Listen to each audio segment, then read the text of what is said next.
Welcome back. When last we left Despereaux, he was sleeping and dreaming and crying because he felt there are no happy endings. He also is missing his tail. Let's find out what happens. Chapter 36, What Mig Carried. And while the mouse slept, Roscuro put his terrible plan into effect. Would you like to hear, reader, how it all unfolded? The story is not a pretty one. There is violence in it, and cruelty. But stories that are not pretty have a certain value too, I suppose. Everything, as you well know, having lived in this world long enough to have figured out a thing or two for yourself, cannot always be sweetness and light. Listen, this is how it happened. First, the rat finished, once and for all, the job he had started long ago. He chewed through Gregory's rope, all the way through, so that the jailer became lost in the maze of the dungeon. Late at night, when the castle was dark, the serving girl Miggery climbed the stairs to the princess's room. In her hand she carried a candle, and in the pockets of her apron were two very ominous things. In the right pocket, hidden in case they should encounter anyone on the stairs, was a rat with a spoon on his head and a cloak of red around his shoulders. In the left pocket was a kitchen knife, the same kitchen knife that Miggery had used to cut off the tail of a certain mouse. These were the things, a rat and a knife and a candle, that Mig carried with her as she climbed up the stairs. "Gore!" she shouted to the rat. "It's dark, ain't it?" Yes, yes, whispered Roscuro from her pocket. "It is quite dark, my dear." "When I'm princess," began Mig. "Shh," said Roscuro. "May I suggest that you keep your glorious plans for the future to yourself? And may I further suggest that you keep your voice down to a whisper? We are, after all, on a covert mission. Do you know how to whisper, my dear?" "I do!" shouted Mig. "Then please," said Roscuro, "please institute this knowledge immediately." "Gore," whispered Mig. "All right." "Thank you," said Roscuro. "Do I need to review with you again our plan of action?" "I get it all straight right here in my head," whispered Mig, and she tapped the side of her head with one finger. "How comforting," said Roscuro. "Perhaps, my dear, we should go over it again one more time, just to be sure."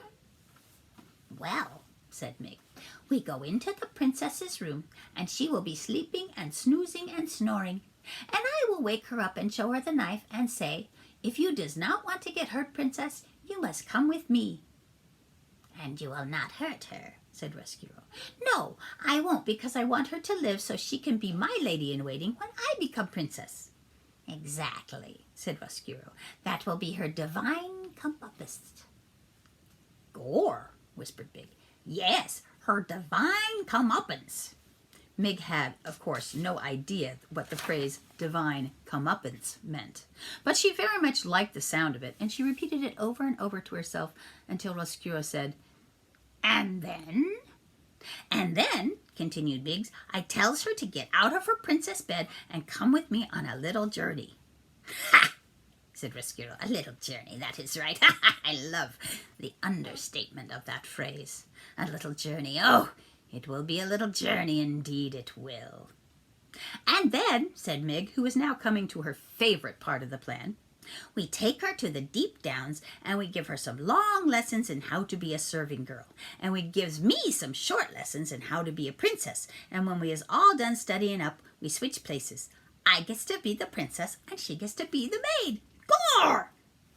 Reader, this is the very plan that Roscuro presented to Mig when he first met her. It was, of course, a ridiculous plan. No one would ever, not for one blind minute, mistake Mig for the princess or the princess for Mig. But Miggery, as I pointed out to you before, was not the sharpest knife in the drawer. And reader, too, she wanted so deeply to become a princess. She wanted, oh, how she wanted. And it was because of this terrible wanting that she was able to believe Roscuro's plan with every ounce of her heart. The rat's real plan was, in a way, more simple and more terrible. He intended to take the princess to the deepest, darkest part of the dungeon. He intended to have Meg put chains on the princess's hands and on her feet, and he intended to keep the glittering, glowing, laughing princess there in the dark forever. Chapter 37. A Small Taste. She was asleep and dreaming of her mother, the queen, who was holding out a spoon to her, saying, "Taste this, my sweet pea. Taste this, my darling, and tell me what you think." The princess leaned forward and sipped some soup from the spoon her mother held out to her. "Oh, Mamma," she said, "it's wonderful. It's the best soup I have ever eaten." "Yes," said the queen, "it's wonderful, isn't it?" "May I have some more?" said the pea. "I gave you a small taste so that you would not forget," said her mother, "and I gave you a small taste so that you would remember." "I want more." But as soon as the princess said this, her mother was gone. She disappeared, and the bowl and the soup spoon disappeared along with her. "Lost things," said the pea, "more lost things." And then she heard her name. She turned, happy, thinking that her mother had come back, but the voice was not her mother's. The voice belonged to someone else, and it wasn't coming from someplace far away. It was telling her to wake up, wake up. The pea opened her eyes and saw Miggery Sow standing over her bed, a knife in one hand and a candle in the other. "Mig," she said. Gore, said Mig softly. say it, commanded Roscuro. Mig closed her eyes and shouted her piece. "If you does not want to get her, princess, you must come with me." "Whatever for?" said the princess in an annoyed tone. As I have noted before, the princess was not a person who was used to being told what to do. "What are you talking about?" Mig opened her eyes and shouted, "You got to come with me. So after we take some lessons, you some long lessons, me some short ones, together way down in the deep downs, I can be you and you can be me." "No," shouted Roscuro from Mig's pocket. "No, no, no, you're doing it wrong." "Who said that?" "Your Highness," said Roscuro, and he crawled out of Mig's pocket and made his way to her shoulder and situated himself there, laying his tail across her neck to balance himself. "Your Highness," he said again, and he raised the spoon slowly off his head and smiled, displaying his mouth full of truly hideous teeth. "I think it would be best if you do as Miggery Sow suggests. She is, as you can quite clearly see, in possession of a knife, a large knife, and she will, if pushed, use it." "This is ridiculous," said the princess. "You can't threaten me. I'm a princess." "Me," said Roscuro, "are all too aware of the fact of what you are. A knife, however, cares nothing for the fact that you are royalty, and you will bleed, I assume, just like any other human." The pea looked at Mig. Mig smiled.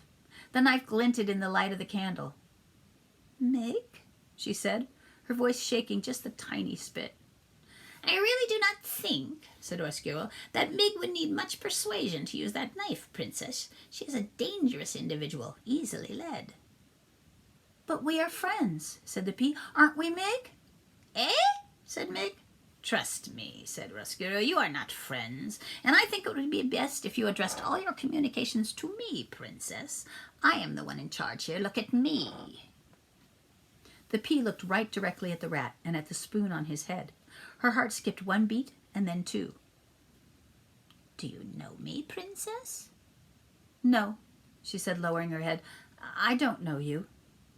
But reader, she did know him. He was the rat who had fallen in her mother's soup, and he was wearing her dead mother's spoon on his head. The princess kept her head down. She concentrated on containing her rage that was leaping up inside of her. "Look again, princess. Or can you not bear to look? Does it pain your royal sensibilities to let your eyes rest on a rat?" "I don't know you," she said, "and I'm not afraid to look at you." The pea raised her head slowly. Her eyes were defiant. She stared at the rat. "Very well," said Roscuro. "Have it your way. You do not know me. None the less, you must do as I say, as my friend here has the knife. So get out of bed, princess. We are going on a little journey. I would like it if you dressed in your loveliest gown, the one that you were wearing at a banquet not so long ago." This is a picture of the princess in bed, and the rat is on Mig's shoulder. And the knife is in Mig's hand, as is the candle. Sorry, the princess is in the fold of the book, so she's a little hard to see. That's one ugly rat.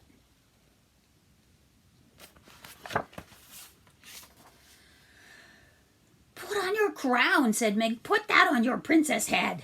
Yes, said Roscuro. Please, princess, do not forget your crown. The pea, still staring at Roscuro, pushed the covers back and got out of bed. Move quickly, said Roscuro. We must take our little journey while it is still dark, and while the rest of the castle sleeps on. Ignorant, oh so ignorant, I'm afraid, of your fate. The princess took a gown from her closet. Yes, said Roscuro, that is the one, the very one.